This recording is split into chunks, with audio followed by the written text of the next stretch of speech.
7वां अध्याय। आइए हम प्रेरितों के काम की पुस्तक के 7वें अध्याय को देखें। आरंभिक कलीसिया में यूनानियों और यहूदियों में मतभेद खड़ा हुआ, जिसका कारण यूनानी विधवाओं का अनदेखा करना था।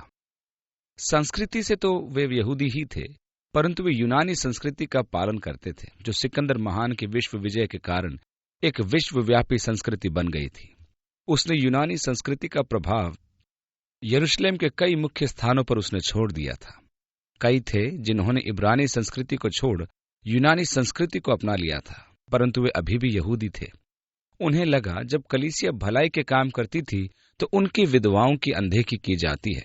उन्होंने प्रेरितों से शिकायत की। तब उन्होंने कहा कि वे अपने अपने में से 7 सुनाम पुरुषों को जो पवित्र आत्मा और बुद्धि से परिपूर्ण हों चुन लें, कि हम उन्हें इस काम पर ठहरा दें। सो इस प्रकार स्तिफनुस को, जो पवित्र आत्मा से परिपूर्ण था, और फिलिपुस को उन 7 में चुना गया कि वे खाने पीने के प्रबंध को देखें, परंतु उनके लिए पवित्र आत्मा की कुछ और ही योजना थी। मैं विश्वास करता हूं कि उन छोटी बातों में उनकी विश्वास योग्यता ने उनको परमेश्वर की उस बड़ी सेवा के योग्य बनाया। हमको प्रभु की सेवकाई ऊपर से आरंभ नहीं करनी है, आपको छोटी बातों से आरंभ करनी है, अर्थात आसान कामों से। और जैसा यीशु ने कहा कि तू थोड़े में विश्वास योग्य रहा, अब मैं तुझे बहुत का अधिकारी बनाऊंगा। और मैं सोचता हूं प्रभु इसी तरीके का प्रयोग करता है, अर्थात छोटी छोटी बातों में हमारी विश्वास योग्यता का। कई बार लोग कहते हैं मैं सेवकाई करना चाहता हूं, और मैं कहता हूं ठीक है, संडे स्कूल में जाकर सेवा करो। यह सेवकाई को आरंभ करने का सबसे बढ़िया जगह है। यदि आप बच्चों से परमेश्वर के सत्य को जोड़ सकेंगे तो किसी से भी जोड़ सकेंगे। ये महत्वपूर्ण है कि हम संडे स्कूल तथा और किसी छोटे कार्य से आरंभ करें, ताकि हम अपनी योग्यताओं को विकसित करें और जान सकें कि क्या सचमुच परमेश्वर हमसे चाहता है। कई बार जब लोग कहते हैं कि मैं सेवकाई में जाना चाहता हूं, वे वास्तव में ये चाहते हैं कि मैं किसी एक को हटाकर उसके स्थान पर उन्हें रख लूं। और कुछ ऐसे भी होते हैं जिन्होंने हमसे विनती करके ऐसे ही मांग भी की है। स्तिफनुस बुद्धि व पवित्र आत्मा से परिपूर्ण एक व्यक्ति था, जो कि कलीसिया से जुड़ा हुआ था, परंतु शीघ्र ही वो एक समस्या में फंस गया। चूंकि परमेश्वर उसके जीवन के द्वारा कार्य कर रहा था, लोग अचंभा करते थे, और इसलिए उसे आराधनालय के लोगों ने चुनौती दी। परंतु जिस पवित्र आत्मा की परिपूर्णता से वो बोलता था, उसके वे सामना न कर सके। इसलिए उन्होंने कुछ भाड़े के टट्टुओं को खरीद लिया, जिन्होंने स्तिफनुस के विरुद्ध झूठी गवाही दी। और जब स्तिफनुस इन झूठी गवाहियों का सामना करने के लिए महासभा के सामने खड़ा हुआ, तो उन्होंने उसके मुख को स्वर्गदूत के समान चमकते तथा पवित्र आत्मा के सुंदर तेज को उसके चेहरे पर देखा। इसलिए ये हमें अध्याय 7 पर लेकर आता है। जैसा कि हमने देखा कि अध्याय 7 अध्याय 6 का पुनः ही आरंभ है। आप 7वें अध्याय से सीधा आरंभ नहीं कर सकते, परंतु अध्याय 7 को समझने के लिए आपको उसकी पृष्ठभूमि 6ठे अध्याय को भी पढ़ना होगा। तब महायाजक ने कहा, क्या ये बातें सत्य है? आपने देखा कि अध्याय 6 जरूरी है, जहां उन्होंने स्तिफनुस पर परमेश्वर की निंदा करने का तथा मंदिर को नाश करने का और मूसा की निंदा करने का दोष लगाया था, जो कि बिल्कुल गलत था और अधूरा सत्य था। झूठे आरोप से लड़ना सबसे कठिन काम होता है। एक सीधा झूठ समस्या खड़ी नहीं करता, परंतु अधूरे झूठ से लड़ना कठिन होता है, और इसी का सामना स्तिफनुस को करना पड़ रहा था। बेशक उसने बताया था कि यीशु मसीह एक नए तंत्र धर्म की स्थापना करेगा, और कि परमेश्वर केवल मंदिर में नहीं मिलता, परंतु अब परमेश्वर हर स्थान पर लोगों से उनके हृदयों व जीवनों में मिलता है। महायाजक ने कहा, क्या यह बात सत्य है? और फिर दूसरी आयत में हम पढ़ते हैं, स्तिफनुस ने कहा, हे भाइयों और पितरों, सुनो। अब स्तिफनुस महासभा के सामने अपने बचाव के पक्ष में बोलता है, जिसका परिणाम उसे उसकी मृत्यु की ओर ले जाती है। वो उनको इतना क्रोधित कर देने जा रहा है कि वह उसके विरुद्ध में दांत पीसेंगे और उसे पत्थरवाह कर डालेंगे। यह अजीब बात है कि वह दोषी है, उस पर दोष लगाए गए हैं, परंतु अपने बचाव के पक्ष में बोलना समाप्त करने से पहले ही वह उन पर दोष लगाने वाला बन गया। उन पर लगाए गए दोष उनसे बर्दाश्त नहीं हुए, और उन्होंने उसे पत्थरवाह करके मार डाला। वह उनका इतिहास याद दिलाकर अपना प्रतिवाद आरंभ करता है, और उनके पिता इब्राहिम से, जिसको वे अपनी जाति का पिता मानते थे, इतिहास को दोहराता है कि किस प्रकार परमेश्वर ने उसे उसके पितरों के देश से निकाला और उस देश में लाया जिसे अंततः उसको तथा उसके वंशजों को मिला।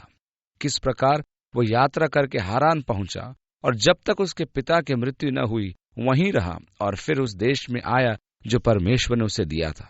यद्यपि परमेश्वर ने उससे प्रतिज्ञा भी की कि व्यक्तिगत रूप में उसे कोई लाभ न हुआ।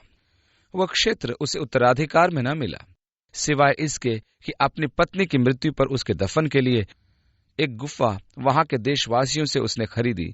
परंतु परमेश्वर ने इब्राहिम से कहा था कि उसके वंशज पर देश में लगभग 400 वर्ष रहेंगे, फिर वह उन्हें उस देश से निकालेगा और वह देश देगा जिसकी उसने प्रतिज्ञा की थी। फिर उस जाति को दंड देगा जिसने उसकी प्रजा को भयानक दासत्व में रखा था। और अब आगे 8वीं आयत में पढ़ते हैं, और उसने उससे खतने की वाचा बांधी, और इसी दशा में इसहाक उससे उत्पन्न हुआ, और 8वें दिन उसका खतना किया गया। और इसहाक से याकूब, और याकूब से 12 कुलपति उत्पन्न हुए। कुलपतियों ने यूसुफ से डाह करके उसे मिस्र जाने वालों के हाथ बेच डाला, परंतु परमेश्वर उसके साथ था। देखिए, यहूदी न केवल वर्तमान में परंतु भूत पर भी विश्वास रखते थे। उनका इतिहास उनके लिए अति महत्वपूर्ण था। मृतकों के प्रति भी बड़ा सम्मान रखते थे, और यहूदियों में यह विचार था कि यदि आपको परमेश्वर के निकट रहना है तो आपको उसके पवित्र जनों की देह के निकट रहना है। यह उनकी एक सामान्य परंपरा थी। वे अपने कुलपतियों की कब्र पर प्रार्थना करने जाया करते थे, और वे हेब्रोन में, मकफेला में और अन्य जगहों पर सैकड़ों की संख्या में प्रार्थना करते दिखाई देते थे, जहां इब्राहिम व याकूब को दफन किया गया था। यरूशलेम सिय्योन पर्वत में एक स्थान दाऊद की कब्र कहलाता है। दिन में कभी भी आप वहां जाकर वृद्धों को देख सकते हैं जो दाऊद की कब्र पर प्रार्थना करते मिलेंगे, और यही सत्य बेतलहम के निकट राहेल की कब्र पर भी होता है। इसलिए वे धर्मी लोगों की कब्र पर जाकर प्रार्थना करते हैं, क्योंकि उनके विचार में परमेश्वर का आत्मा उन पवित्र जनों की कब्र के पास रहता है। इसलिए परमेश्वर के निकट जाने का वह अच्छा स्थान है। उन्हें अपने पितरों पर गर्व था, इसलिए वे हमेशा हमारे पूर्वज कह कहकर बड़े गर्व के साथ उनका नाम लेते थे। अपने भाषण में स्तिफनुस ने उन्हें बताया कि उनके पितरों का इतिहास इतना आदर्शपूर्ण नहीं रहा था जितना वे सोचते थे। उनके पितरों ने डाह में यूसुफ को मिस्रियों के हाथ बेच दिया था। उन्होंने यूसुफ का इनकार किया, परंतु परमेश्वर उसके साथ था। उसने उसे दुखों से बचाकर मिस्र के राजा के दृष्टि में उसे बुद्धिमान ठहराया तथा उसे अपने घर तथा समस्त मिस्र पर राज्यपाल नियुक्त किया। 11वीं आयत में हम पढ़ते हैं, तब मिस्र और कनान के सारे देश में अकाल पड़ा, जिससे भारी क्लेश हुआ और हमारे बाप दादों को अन्न नहीं मिलता था। आपने ध्यान दिया होगा कि हमारे बाप दादाओं में से यूसुफ को उन्होंने निकाल दिया था, परंतु याकूब ने यह सुनकर कि मिस्र में अनाज है, हमारे बाप दादों को पहली बार भेजा। वह दरअसल हमारे पितरों शब्द को स्पष्ट करना चाहता है। वह उन्हें बता रहा है कि यहूदा व लेवी और वे सब भाई उनके पूर्वज थे। 13वीं आयत से आगे, दूसरी बार यूसुफ ने स्वयं को अपने भाइयों पर प्रकट किया, और फिरौन को यूसुफ की जाति का पता चल गया। यूसुफ ने अपने पिता याकूब और अपने सारे कुटुंब को, जो 75 व्यक्ति थे, बुला भेजा। तब याकूब मिस्र में आया, और वहां हमारे बाप दादे मर गए, और वे शेकेम में पहुंचाए जाकर उस कब्र में रखे गए जिस भूमि को इब्राहिम ने चांदी देकर शेकेम के हमोर के संतान से मोल लिया था। परंतु जब उस प्रतिज्ञा के पूरे होने का समय निकट आया जो परमेश्वर ने इब्राहिम से की थी, तो मिस्र में वे लोग बढ़ गए और बहुत हो गए। तब मिस्र में दूसरा राजा हुआ जो यूसुफ को नहीं जानता था। अब वह यूसुफ, जिसको उनके पितरों ने अस्वीकार किया था और भाइयों ने दास के रूप में बेच दिया था, उससे आगे चलता है। ये पहला उदाहरण वह दे रहा था कि किस प्रकार उनके पितरों ने परमेश्वर द्वारा अभिषिक्त अगुवे के साथ गलती की थी।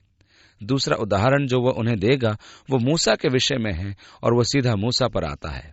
19वीं आयत में, उसने हमारी जाति से चालाकी करके हमारे बाप दादों के साथ यहाँ तक बुरा व्यवहार किया कि उन्हें अपने बालकों को फेंक देना था कि वे जीवित न रहे। अर्थात फिरौन ने आज्ञा दी कि समस्त बालक मारे जाएं और लड़कियां बचाई जाएं, और यहाँ वह फिरौन का वर्णन कर रहा है। 20वीं आयत से आगे, उस समय मूसा उत्पन्न हुआ। वह परमेश्वर एवं मनुष्यों की दृष्टि में अति सुंदर था। वह 3 महीने तक अपने पिता के घर में पाला गया। जब फेंक दिया गया तो फिरौन की बेटी ने उसे उठा लिया और अपना पुत्र करके पाला। जब मूसा अपने भाइयों के पास आया तो उसे लगा सचमुच इन्हें ज्ञात होगा कि परमेश्वर ने मुझे उस स्थान पर इसलिए रखा है कि मैं इनका छुटकारा करूं, परंतु वे नहीं समझे थे। और 26 से आगे हम पढ़ते हैं, दूसरे दिन जब वे आपस में लड़ रहे थे तो वो वहां आ निकला और यह कहकर उन्हें मेल करने के लिए समझाया, हे पुरुषों, तुम तो भाई भाई हो, एक दूसरे पर क्यों अन्याय करते हो? परंतु जो अपने पड़ोसी पर अन्याय कर रहा था उसने ये कहकर उसे हटा दिया, तुझे किसने हम पर हाकिम और न्यायी ठहराया है? क्या तूने जिस रीति से कल मिस्री को मार डाला, मुझे भी मार डालना चाहता है? ये बात सुनकर मूसा भागा और मिद्यान देश में परदेशी होकर रहने लगा, और वहां उसके 2 पुत्र उत्पन्न हुए। जब पूरे 40 वर्ष बीत गए तो एक स्वर्गदूत ने सीनै पर्वत के जंगल में उसे जलती हुई झाड़ी की ज्वाला में दर्शन दिया। मूसा को यह दर्शन देखकर आश्चर्य हुआ, और जब देखने के लिए वो पास गया तो प्रभु का यह शब्द हुआ, मैं तेरे बाप दादा इब्राहिम, इसहाक व याकूब का परमेश्वर हूं। तब तो मूसा कांप उठा, यहां तक कि उसे देखने का साहस न हुआ। तब प्रभु ने उससे कहा, अपने पांव से जूती उतार ले, क्योंकि जिस जगह पर तू खड़ा है वो पवित्र भूमि है। मैंने सचमुच अपने लोगों की जो मिस्र में है दुर्दशा को देखा है, और उनकी आह और उनका रोना सुना है, इसलिए उन्हें छुड़ाने के लिए उतर आया हूं। अब आ, मैं तुझे मिस्र में भेजूंगा। मेरी दृष्टि में यह दिलासा देने वाली बात है कि परमेश्वर मूसा से इस प्रकार कहता है, मैंने देखा और सुना और सहायता करने आया हूं। उस समय जो परमेश्वर के लोगों के विषय ठीक था वह सदा ठीक है। परमेश्वर देखता, सुनता तथा सहायता के लिए आता है। परमेश्वर आपके दुख को देखता है, परीक्षाओं को देखता है। परमेश्वर आपकी पुकार को सुनता है और उत्तर देता है। वह सहायता के लिए अवश्य आता है। और 34वीं आयत से आगे हम पढ़ते हैं, और अब आ, मैं तुझे मिस्र में भेजूंगा। जिस मूसा को उन्होंने ये कहकर नकारा था, तुझे किसने हम पर हाकिम और न्यायी ठहराया है, उसी को परमेश्वर ने हाकिम और छुड़ाने वाला ठहराकर उस स्वर्गदूत के द्वारा, जिसे उसने झाड़ी में दर्शन दिया था, भेजा। उनके पितरों में उनके पास 2 बड़े उदाहरण हैं, जिन्होंने परमेश्वर के अभिषिक्त को दूर कर दिया। यूसुफ के भाइयों ने यूसुफ को दास बनाकर बेच दिया। उन्होंने यूसुफ के स्वप्न का विरोध किया। आपको याद होगा कि यूसुफ ने एक स्वप्न देखा था, जिसमें यूसुफ और उसके भाई पुलियां बांध रहे थे, और भाइयों की पुलियों ने उसकी पुली के सामने दंडवत किया। इन स्वप्नों का अर्थ यह था कि परमेश्वर ने उसके भाइयों पर उसे अधिकारी ठहराया, परंतु उन्होंने इसका विरोध किया और उसे पीछा छुड़ाने का प्रयत्न किया और उसे मिस्र में गुलाम होने के लिए बेच दिया। तो अभी परमेश्वर ने उसको उठाया और मिस्र में हाकिम बनाया, और बाद में वे उसके अधिकार के नीचे आ गए। और अब यही सत्य मूसा के लिए भी है। उन्होंने उसे निकाल दिया। मूसा ने सोचा कि वे समझेंगे कि वह परमेश्वर का ठहराया हुआ है, ताकि वह उनके मध्य अगुवा व हाकिम हो, परंतु वे नहीं जानते थे और उन्होंने मूसा को निकाल दिया। परंतु 40 वर्ष के बाद परमेश्वर उसे अधिकारी और छुड़ानेहारा के रूप में वापस मिस्र में लेकर आया। और इस प्रकार उसने इन 2 उदाहरणों का प्रयोग किया, जो उसके पितरों की गलती को दर्शाते थे कि वे परमेश्वर की योजना और अभिषिक्त अधिकारी को नहीं पहचानते।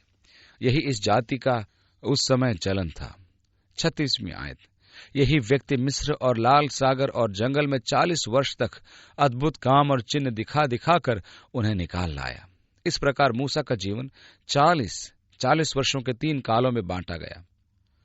पहले 40 वर्ष उसके मिस्र के विद्यालय में कटे, 40 वर्ष जंगल में कि उसे ये मालूम हो जाए कि वह कुछ नहीं, और अगले 40 वर्ष वह इसराइलियों को लिए जंगल में फिरता रहा कि ये जाने कि परमेश्वर शून्य में से कुछ भी बना सकता है। इस प्रकार मूसा का जीवन 40 वर्षीय कालों में बटा है। 37वीं आयत से आगे, यह वही मूसा है जिसने इस्राएलियों से कहा कि परमेश्वर तुम्हारे भाइयों में से तुम्हारे लिए मुझसा एक भविष्यद्वक्ता लाएगा। ये वही है जिसने जंगल में कलीसिया के बीच उसे स्वर्गदूत के साथ सीने पहाड़ पर उससे बातें की और हमारे बाप दादों के साथ था। उसी को जीवित वचन मिले कि हम तक पहुंचाएं। जंगल में कलीसिया यूनानी में है, जिसका शाब्दिक अर्थ है बुलाए गए।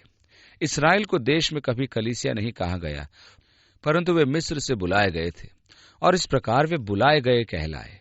आज कलीसिया वे हैं जिनको परमेश्वर ने जंगल में से बुलाया है कि विशेष प्रजा हो तथा परमेश्वर के लिए एक भिन्न जाति हो। 33वीं आयत, सीनै पहाड़ पर हमारे बापदादों को जीवित वचन मिले कि हम तक पहुंचाए। इसका मतलब कि बताने वाला परमेश्वर के वचन का प्रवक्ता है और वहीं परमेश्वर ने मूसा को व्यवस्था दी, अर्थात अपना वचन। तुम पितरों की बात करते हो कि परमेश्वर ने उन्हें जीवित वचन दिया, परंतु उन्होंने आज्ञा नहीं मानी।